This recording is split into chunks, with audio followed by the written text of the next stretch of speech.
As we begin this course on biblical theology, it seems appropriate to begin with the bases for biblical theology.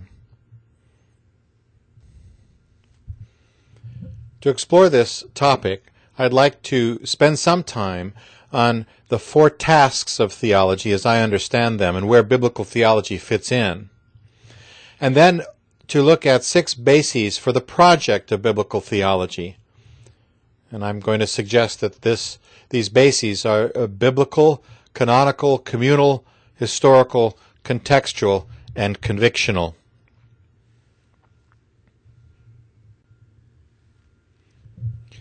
So what are the 4 tasks of theology? Several scholars have put forward some sort of progression from interpreting the text to living it out.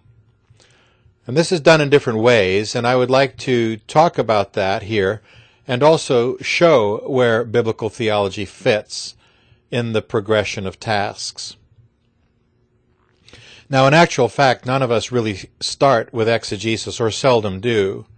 In fact, most of us probably start with the last task, the pragmatic task, the question of how do we live this out task.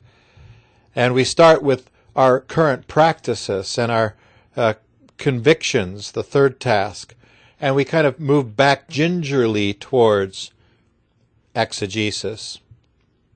But let's take this programmatically in a logical way from exegesis. If we start with exegesis, we're also actually making a claim that when we do theology, the Bible is the primary authority for this work of theology. And exegesis comes from a Greek word that means to lead out, and it has the idea of leading the meaning out of the text as opposed to leading your meaning as a reader into the text. One of the great problems in the church is helping people to realize that biblical study is a spiritual discipline. And many times when we think of a spiritual life that engages Scripture, it's at the level of I'm going to sit privately on my own and read the Bible and hear what God is speaking to me through its words and pages today. Now that kind of Lectio Divina type of reading runs counter to the notion that biblical study is actually a discipline. In fact, it's a very difficult discipline, and it requires teachers. Exegesis, as a task, requires teachers and community, not just individual study. Why would we undertake such a task? It's because we believe in the authority of Scripture. The authority of Scripture being that this word needs to be heard, listened to, and obeyed. We don't want to read our meanings into the text or take away a meaning from the text that we think the text is saying, but actually it isn't. Exegesis implies that we believe that the text needs to be read in its original context in order to be heard correctly. And all the methods of exegesis should take us back to the original meaning of the text. Now, that can be a whole course. In fact, it is in the curriculum, but at this point, we just note what the task is. And it's a task that precedes the task of biblical theology.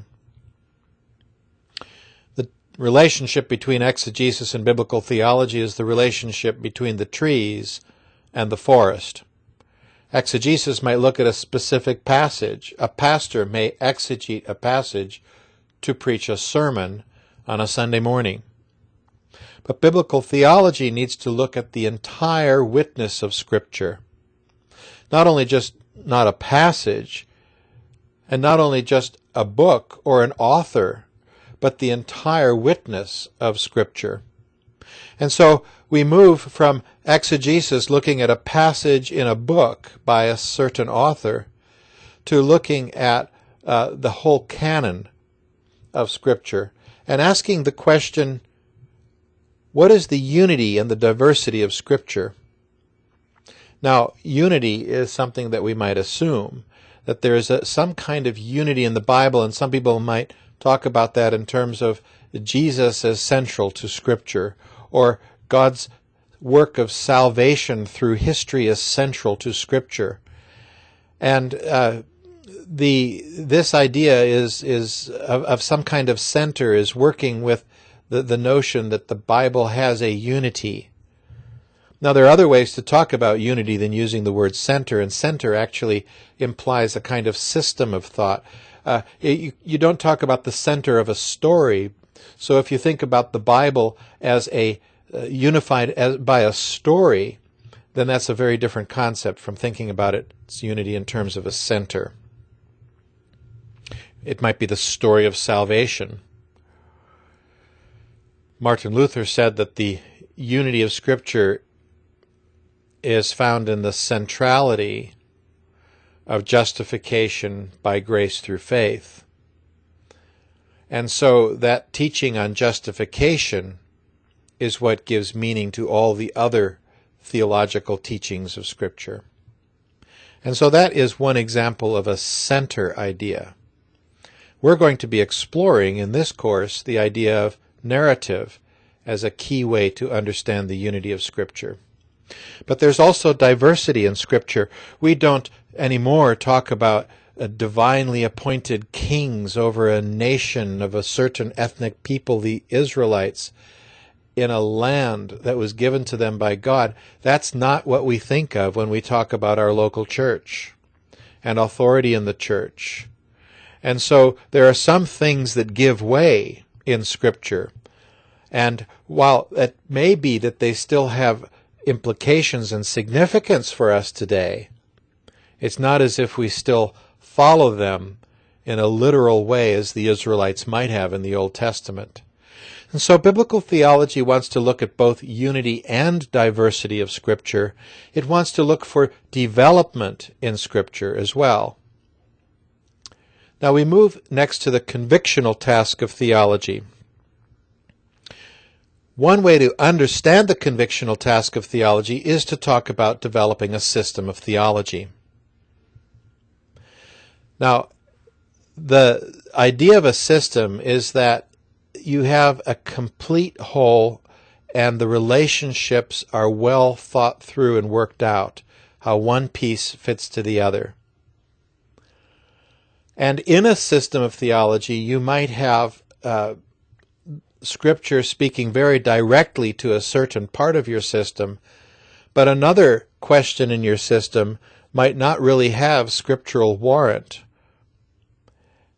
And nevertheless, it seems a logical deduction from some other point. And so your system gets filled out not only by attention to biblical exegesis and theology, but also to reasoning through what might be an appropriate deduction from other parts of your dogmatic system. Now, this has been pretty much the way that the church has approached this third task, to create a system of theology. Not all parts of Christian history have focused on a system of theology. Out of the Reformation period, the Anabaptists were very suspicious of a system of theology because they didn't want to teach something that the Bible itself did not teach. Some other wings of the Reformation thought that logical deduction was all right. They also suggested that it's possible to hold a conviction because it doesn't go against what Scripture says, even if Scripture doesn't say it specifically. So, for example, the Anabaptists said that Scripture doesn't talk about infant baptism, and therefore we shouldn't practice it. Whereas other wings of the Reformation said we have to have the right teaching around infant baptism, even if the practice isn't mentioned in the Scripture. And so they reformed the practice according to their theology, rather than did away with the practice. And so now we're looking at both convictions and pragmatic task in this example. But it shows you that you can think that there is a task beyond just biblical theology that is looking at what does the church hold as its convictions. And my first point is that one way to do that is through systematic theology. Now, the problem I would suggest throughout this course with systematic theology is that systematic theology has often been understood to be an abstraction of theology, a separation of theological beliefs from their contexts, to having some kind of contextless theology that is like Plato's universals, sitting above the clouds, that can be reapplied in Africa or Asia or in the U.S. or in this church and that church. The abstraction is the goal as a first step so that you can then apply that theology in different contexts later. My question is, why abstract at all? And my challenge is that the abstraction process is a very dangerous one, where you no longer are in touch with what gave rise to certain beliefs, and then can easily abstract the wrong way and reapply the wrong way. I remember the argument being made that the church should support abortion on the basis of a covenant of creation. Now, that's still a contextual idea. A covenant of creation, that's thinking in terms of biblical text and biblical teaching. But the point is that we can use ideas and massage them and shape them various ways, and that process of transformation of what Scripture is specifically saying can involve a lot of sin. It can involve a lot of rationalization, as it so often does in the church. So another way to understand the convictional task is not to look at how we move away from the Bible's context and its theology in the text to something abstract that can then be applied, but rather we look at how the historical, cultural, contextual, biblical theology has continued to be translated into other historical, cultural contexts. One example might be the example of the Trinity, the doctrine of the Trinity. Some people would say, well, the Bible doesn't teach the Trinity, and the church developed that conviction of the Trinity in the first 400 years. My response to that would be that the Bible does teach the Trinity, and it teaches it very clearly as a full-blown theology in the New Testament. What we have developing in the first 4 centuries of the church is not the doctrine of the Trinity, but a translation in a new historical cultural context of what we read in Scripture. And that translation is necessary because of heretical views that cropped up in those first 400 years, and the church had to say, no, because of our Scriptures, we don't believe that, we believe this. So it's not so much a development of a new doctrine in the church as it is a development that is still contextual. And it is therefore possible to conceive of the convictional task of theology not as a systematic task, but as a task of exploring historical and contextual theology. Now that's a debate that theologians will have, but it does, I hope, show you that the convictional task of theology is a task beyond the biblical task of theology, of biblical theology, and it's also a task that need not necessarily be carried out as an abstract system of theology. Now, the final task of theology is simply, how do we live out our convictions? the pragmatic task of theology. Some people call this task the applied theology.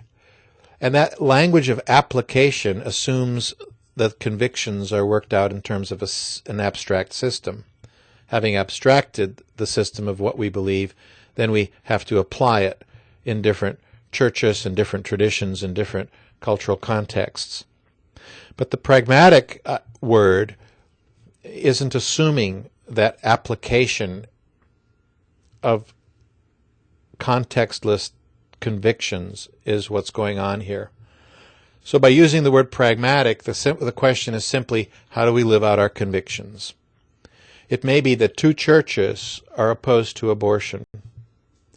One church may decide to live out that conviction by throwing an unwed pregnant young woman out of the church for her sin.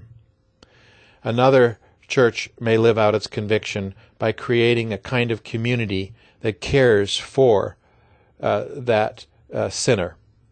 And so those are very different ways of living out the same conviction. It may be that there are other convictions operative in that example as well, about what it means to be the church and what it means to deal with sin in the community and so forth. So it's a variety of convictions can lead to a variety of practices in the church. And in all of these, we can ask the question, what does it mean to engage in this task as an individual, and what does it mean to engage in this task as a community?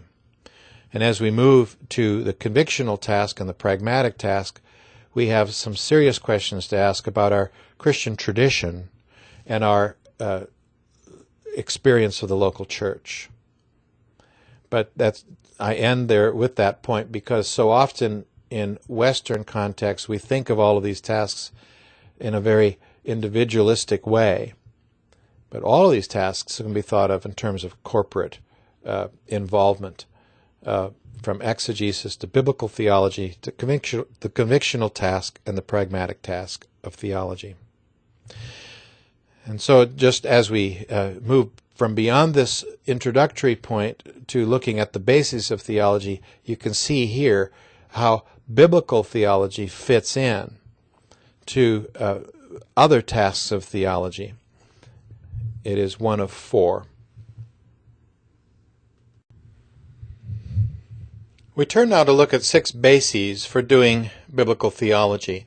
And the first of these is the biblical basis for biblical theology. The Bible itself raises questions of unity and diversity.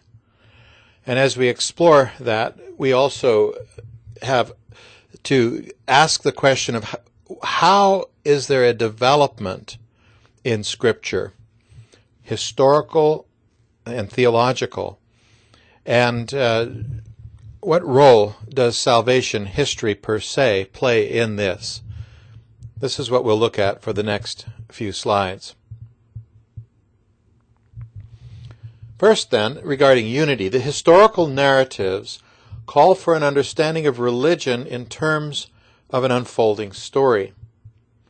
One therefore asks, how are the events in the life of Israel, in Jesus' life, and in the early church's history to be told in terms of a history? The Bible itself involves a promise and a fulfillment scheme that is the very substance of biblical theology. This history can be told in various ways, including in terms of God's covenants with His people and through the lives of individuals such as Abraham or David, both of whom have covenants associated with their names. And so here we're looking at how the historical narratives in Scripture lead us to read Scripture as an unfolding narrative. You could compare that to the Quran, for example, which does not have a narrative base to it. Or you could compare it to the wisdom literature of the Old Testament and ask, how are these wisdom sayings, think of Proverbs, for example, related to an overarching narrative, if at all? Or we might say, beyond that, how is our church's theology related to an actual Christian narrative, which is biblically based?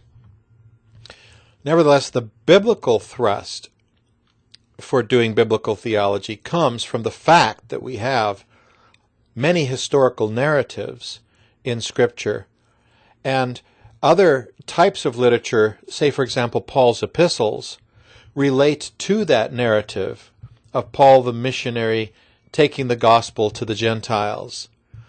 We can read the book of Acts, an historical narrative, alongside Paul's epistles. And so the narrative basis for unity is very strong. Similarly, repeated terms and themes and persons and ideas and so on in various texts call for a sorting of the material to see where there is unity and diversity. Where a term is used for one purpose and applied in a different way also calls for theological inquiry, such as with the use of Passover, for example, to explain Jesus' death, or the use of the theme of the Exodus to explain Israel's going into captivity in exile and coming out of it.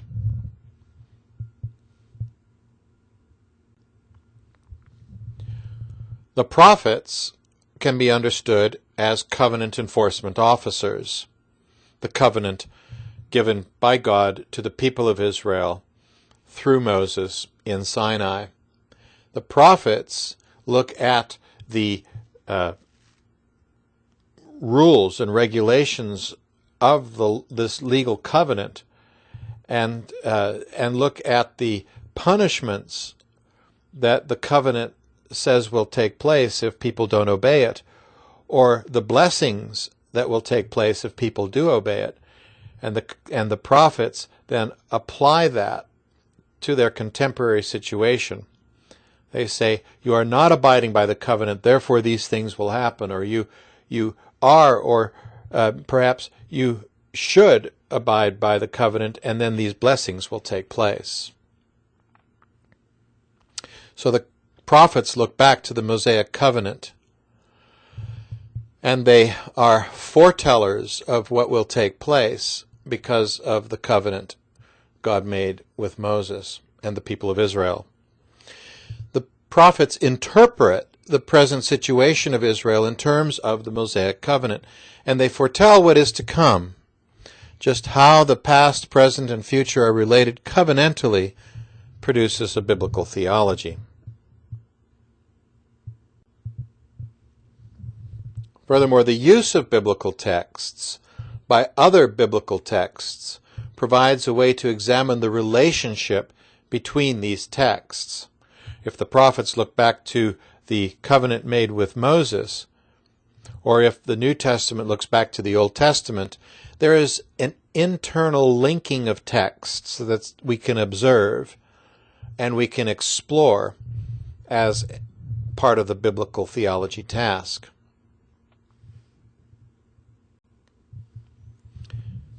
While diverse, the content of the Bible has a considerable amount of unity. It speaks of God repeatedly, of God's people, and produces a theological understanding of existence in the world.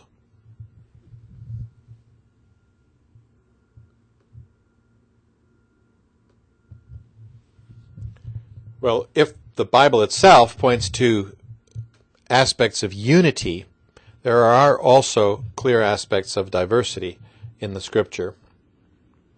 The idea of something old and something new appears in a variety of ways in Scripture, raising the possibility that what is found in Scripture is not simply an accumulation of equally authoritative material. While Jesus can describe the Christian scribe as someone who pulls out old and new treasures from his household in Matthew 13:52, he can also say that the new wine will burst old wineskins in Matthew 9:17. Or Paul can speak of an end of the law while still using the law in certain ways. This raises one of the big questions of Pauline studies. What is Paul's view of the law, and what accounts for his sometimes speaking of the end of the law and sometimes using the law for Christian life?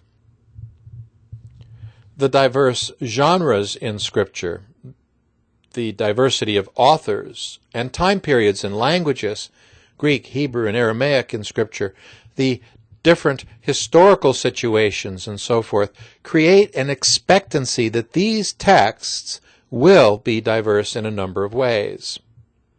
And interpretation requires that we ask, how is it that it's diverse? How can we recognize that diversity? And how can we explain it with respect to both unity and diversity? One way to think about unity and diversity in Scripture is to talk about development. There's a momentum, a trajectory, or a plot development that we can track in Scripture that explains both unity and also diversity. An Old Testament scholar, Harold Henry Rollin, explored this unity of Scripture, interestingly enough, in 1939 by writing a book called Israel's Mission to the World. A very fascinating date, 1939. Someone who is a British scholar writing at the beginning of the Second World War about Israel's mission to the world. In 1945, at the end of the Second World War, he wrote another book entitled The Missionary Message of the Old Testament. Not just the missionary message of the New Testament here, but missionary message of the Old Testament. He's finding continuity for the church in the Old Testament and for Christians with Israel. The Old Testament speaks, he argued, of the calling and educating and commissioning of an elect community of God, that is Israel. And in his book, The Unity of the Bible, he says the Old Testament continually looks forward to something beyond itself. The New Testament continually looks back to the Old. Walter Eichrodt, in his Old Testament theology, said, in addition to this historical movement from the Old to the New, there is a current of life flowing in reverse direction from the New Testament to the Old. This reverse relationship also elucidates the full significance of the realm of Old Testament thought.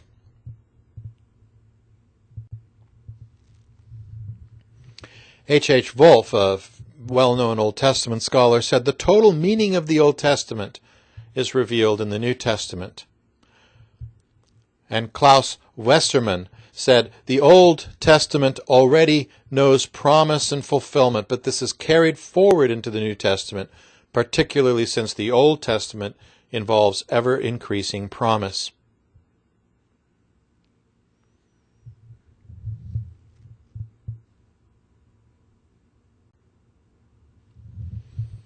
One of the ways to talk about this momentum and plot development in Scripture is to use the language of salvation history, which became prominent in the mid-20th century.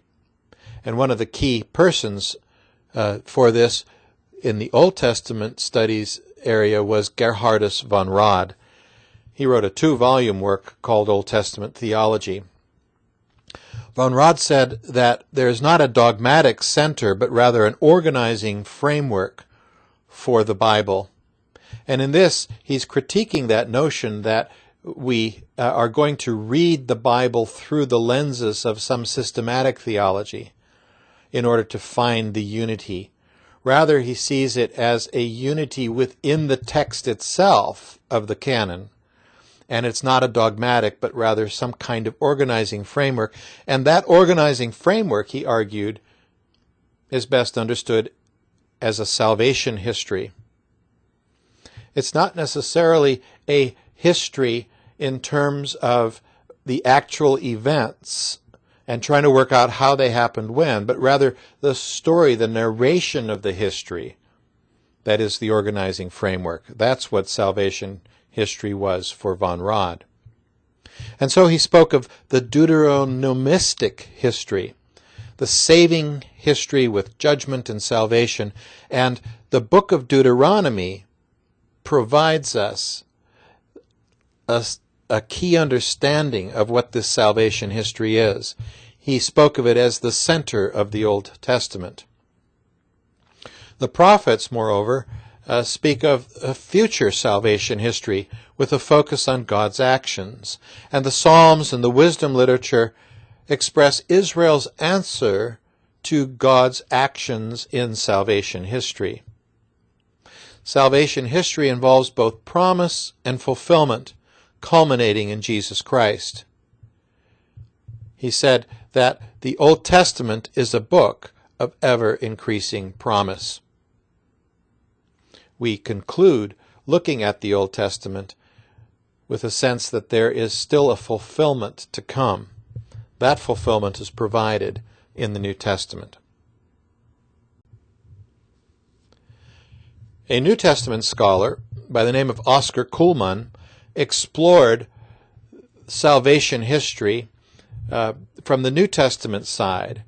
If von Rad is our scholar to showcase as talking about salvation history in the Old Testament, perhaps Oscar Kuhlmann is the one to showcase for New Testament studies. Kuhlmann said that Christ is the center of time for Jesus, Paul, and John in a book called Christ and Time, written in 1946. In his book, Christology of the New Testament, he argued that the New Testament is interested in a functional Christology, not an ontological one. In other words, it's not just abstract categories of Jesus being, but a Christology that speaks of who Jesus is and what he did, a functional Christology. Salvation, then, is in focus when we talk about Christology. It's difficult to distinguish Christology from soteriology in New Testament studies. In Salvation History, 1967, Kuhlmann argued that salvation history is also central to the Old Testament, something that had already clearly been argued earlier by people like von Rad. As this theme brings all the various writings of Scripture together, it is not a canon within a canon, a way of sorting out Scripture and deciding what's in or not, but rather it is the unifying understanding or concept that brings all of Scripture, all of the various writings of Scripture together. Throughout a good portion of the 20th century, a scholar by the name of Werner Kümmel defined for many students what the answers to questions in New Testament studies were in his work on the introduction to the New Testament. And another of his books was also used a lot in theological colleges. That book went beyond the introductory issues to looking at the theology of the New Testament according to the its major witnesses, Jesus, Paul, and John. And Kümmel argued that there is indeed a unity as we move from one major witness to the other.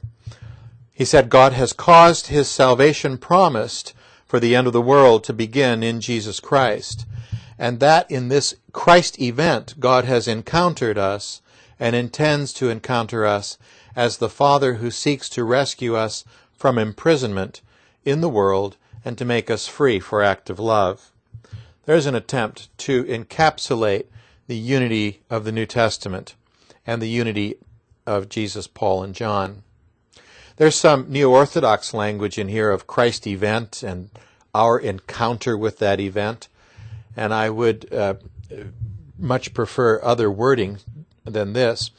The point in mentioning Kümmel, though, is that he too sees the unity in salvation history, and that salvation history focuses on Jesus Christ.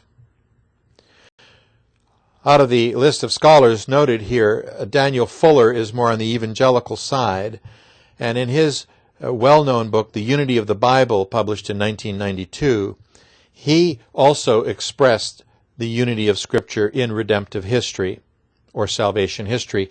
His book looks at this in three major sections. First, the foundations of redemptive history, and in that he looked carefully at the fall and God's redemptive promise. So that's an Old Testament study. But then secondly, a look at Israel, not just as a story and theology appropriate to a specific nation, but rather Israel, the lesson book for the nations. And then thirdly, also with a global focus, we have the gospel. That's the New Testament side of things. Gospel goes to the world. Fuller's expression of salvation history is quite missiological. Note that his phrasing is not Christological, even though Christ is important in his presentation of these themes.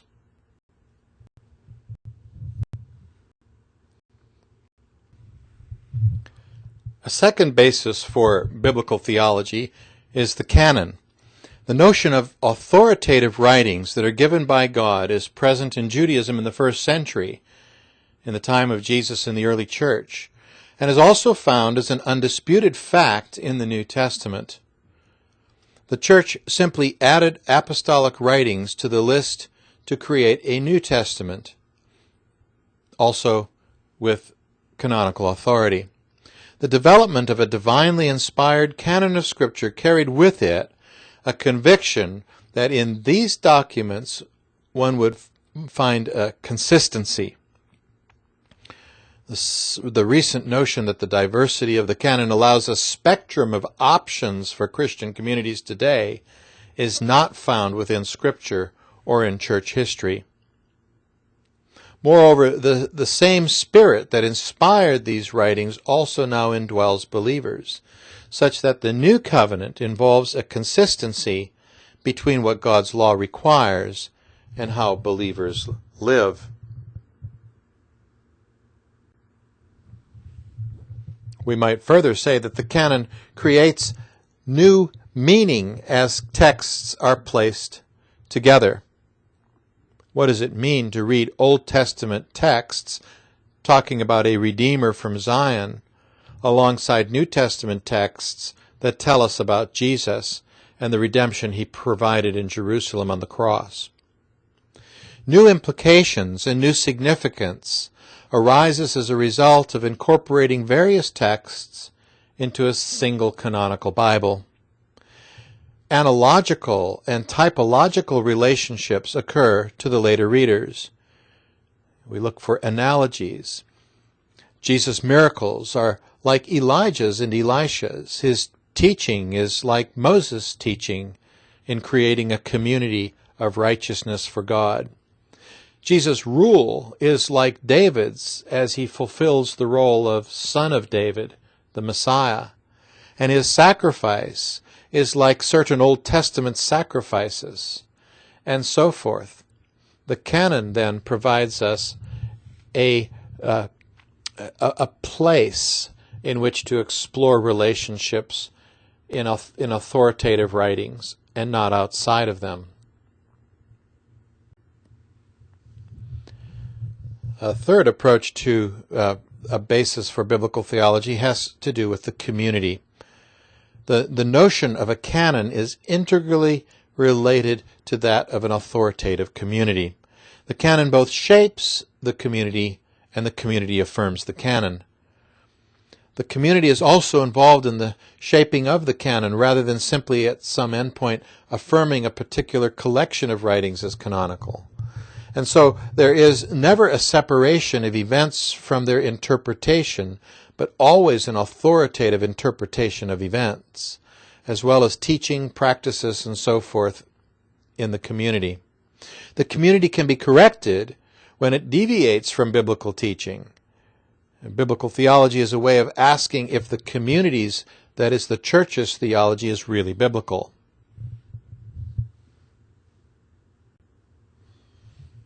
Secondly, the question, what is the relationship between the theology or faith of God's people at one time to those who are God's people at another time, is also a question of biblical theology. What's the relationship between our faith with the faith, say, for example, to be found in Paul's churches? Paul, for example, argues that Abraham's approach to God, that is faith, is the same approach as David and as Christians. There's a continuity in the canon as we move from Abraham to David to Christians, an argument Paul makes, for example, in Romans 4. A fourth basis is the historical basis for biblical theology. The Bible makes many historical claims, and its theology is often an interpretation of historical events. Thus, the relationship between history and biblical interpretation of events is an aspect of biblical theology. We don't simply have myths that have no historical grounding that are the basis of what the church believes, but rather we have narratives that point to a history. The narrative is how we tell the history, yes, but the narrative is historical. If the history were not true, we would not have a narrative at all. And so the Bible makes historical claims. There have been liberal teachings that want to talk about how Jesus is risen in our hearts or in the faith of the community and deny the historical resurrection of Jesus Christ. But that's to read against the New Testament teachings itself, which talk about a bodily resurrection of Jesus. And in fact, Paul says to the Corinthian church, if Christ is not raised from the dead, then we're most miserable of all people, because we have based our theology on something that isn't historically true. There's also a contextual basis for biblical theology. That Scripture is contextual. In other words, what we read in it takes place at a certain time and place and culture for a certain people, and perhaps even for a local church going through certain situations. It's very contextual. It's not an abstract piece of literature. It's not a theological piece of literature that is unrelated to its historical context. So that Scripture is contextual raises questions about its transcultural authority and its cultural relativity. Just how should one hear a story authoritatively for another context? How should one apply a passage to a different cultural context? And here we have obvious examples around what Paul says about the women veiling their heads when they prophesy in the church in 1 Corinthians 11 and 1 Corinthians 15, Paul's saying that the doctrine of Jesus' resurrection from the dead is absolutely essential to the Christian faith and part of the gospel itself. So what is transculturally authoritative and what is culturally relative? These last two slides look at the convictional basis for biblical theology. We've already looked at the distinction between whether we approach Scripture from some systematic theology that our tradition holds, with lenses that our tradition gives us, or whether we have a more inductive study where we're trying to read Scripture itself for the narrative that it presents. Martin Luther had a classic approach in the dogmatic sphere. He understood theology in terms of like a bicycle wheel with a center and spokes. Those spokes would be the various doctrines and ethics of Scripture. And the question then is, what is the center of our theology and what is the center of Scripture? And for him, the center of Christian theology was Jesus Christ and the justification by grace through faith theology that points to Christ. And so too for him, this was the way to understand Scripture. So James is an epistle of straw because it doesn't bring out this theological center. Now that's the dogmatic kind of an approach with illustration from Martin Luther. And the narrative approach is something that we will be exploring throughout this course. But here we're looking then at the convictional basis causing us to go back to hear what Scripture itself is saying.